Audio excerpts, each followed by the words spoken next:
Les célébrités françaises sévèrement punies pour avoir dit non au système, ils sont tous morts. Olivier Marleix, le député Les Républicains a mis fin à ses jours le 7 juillet 2025. Un événement qui a profondément marqué l'Assemblée nationale. Ses proches et soutiens lient parfois son geste à la pression politique, notamment suite à la censure de ses propositions de loi sur la rétention de sûreté par le Conseil constitutionnel. Éric Dénessé, le fondateur du Centre français de recherche sur le renseignement, est décédé le 12 juin 2025. Bien que la thèse du suicide soit privilégiée par les enquêteurs après la découverte de son corps dans sa voiture en Haute-Savoie, ses proches ont initialement exprimé des doutes évoquant ses critiques envers certaines politiques internationales. Isabelle Ferreira, militante proche des Gilets jaunes, elle était suivie par une communauté pour ses recherches personnelles sur le couple présidentiel. Retrouvée noyée le 6 mars 2022 près du barrage de la Rance, à proximité de Saint-Malo. La police a privilégié le suicide. Elle a été retrouvée avec un billet de train pour Paris et 3 tubes vides de somnifères ont été découverts dans sa chambre d'hôtel. Ses soutiens affirment qu'elle devait rencontrer des journalistes pour des révélations. La presse locale souligne également qu'elle souffrait de troubles bipolaires.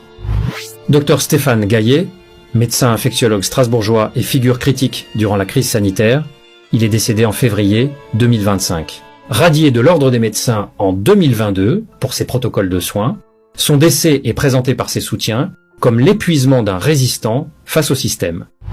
Frédéric Chaumont, animateur de la chaîne Jasper Mader et militant pour la vérité sur les élections, il est décédé le 25 mai 2025 des suites d'un cancer, selon ses proches, qui mentionnent également le harcèlement judiciaire dont il faisait l'objet.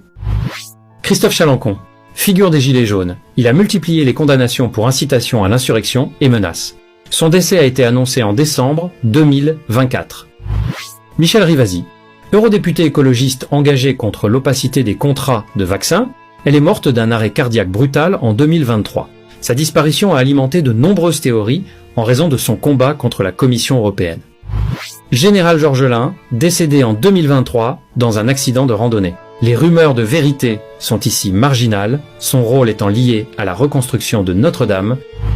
Dr Olivier Soulier, mort en 2023 lors d'une séance chamanique à base de champignons hallucinogènes à Paris. Ses partisans y voient parfois un empoisonnement déguisé. Professeur Luc Montagnier, prix Nobel, ses prises de position anti-vax à la fin de sa vie l'ont isolé du monde scientifique, transformant sa mort naturelle à 89 ans en symbole pour ses défenseurs. Stéphane Blais, pianiste et polémiste, mort en 2022 d'une chute d'un balcon à Genève.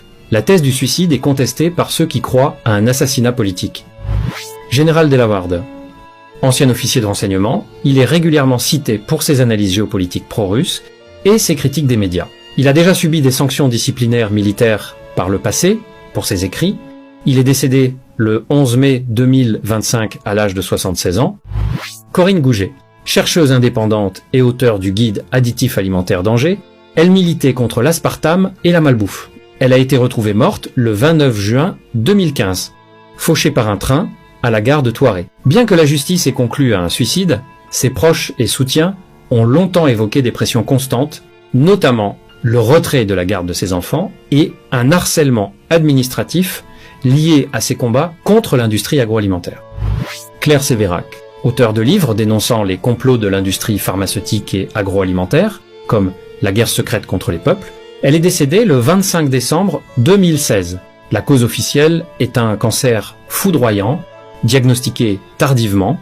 Sa mort a généré de nombreuses théories, car elle est survenue peu de temps après la publication de ses ouvrages les plus polémiques. Pour ses partisans, la rapidité de sa maladie et son activisme suggèrent une élimination orchestrée par le système.